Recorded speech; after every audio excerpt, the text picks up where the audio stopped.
Today's news is the Kremlin has refused to disclose details of 12-hour negotiations between Russian and US officials in Saudi Arabia, leaving uncertainty over progress toward a potential ceasefire in Ukraine.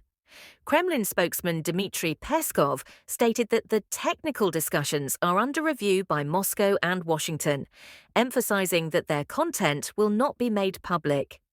"This should not be expected," he said.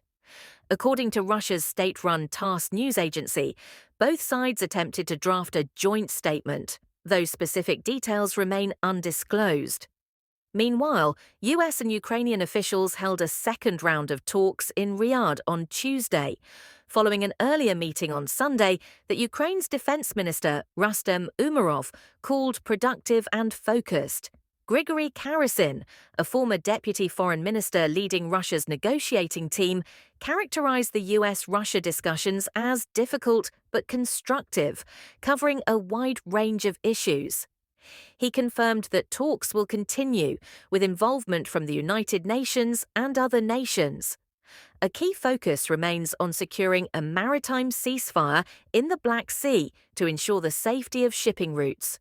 Russia has expressed support for a Black Sea agreement that benefits all sides. However, Foreign Minister Sergei Lavrov emphasized that Russia would require guarantees before resuming any formal agreements. Turkey and the United Nations previously mediated a grain export deal for Ukraine's Black Sea ports, but it collapsed when Russia withdrew its participation. The Saudi meetings come after a diplomatic effort by former US President Donald Trump, who held separate phone conversations with Russian President Vladimir Putin and Ukrainian leader Volodymyr Zelensky. Trump successfully negotiated an agreement for a 30-day truce covering energy infrastructure, though details regarding its enforcement and monitoring remain unclear. White House National Security Advisor Mike Waltz suggested in an interview that these negotiations could lay the groundwork for discussions on a broader peace agreement, including defining the war's front lines. That gets into the details of verification mechanisms, peacekeeping, and freezing the lines where they are, he stated.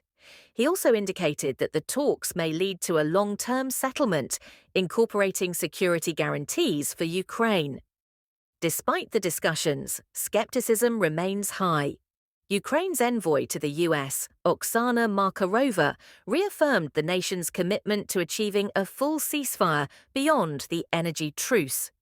"We embrace it wholeheartedly," she said. However, she emphasized that Russia must also agree for real progress to be made. "It takes two to dance." The situation remains fluid, with the international community closely watching how these negotiations unfold. Given the secrecy surrounding the Saudi talks, it is uncertain how soon tangible outcomes will be achieved. For more updates, subscribe to Newsgra. Thanks for watching.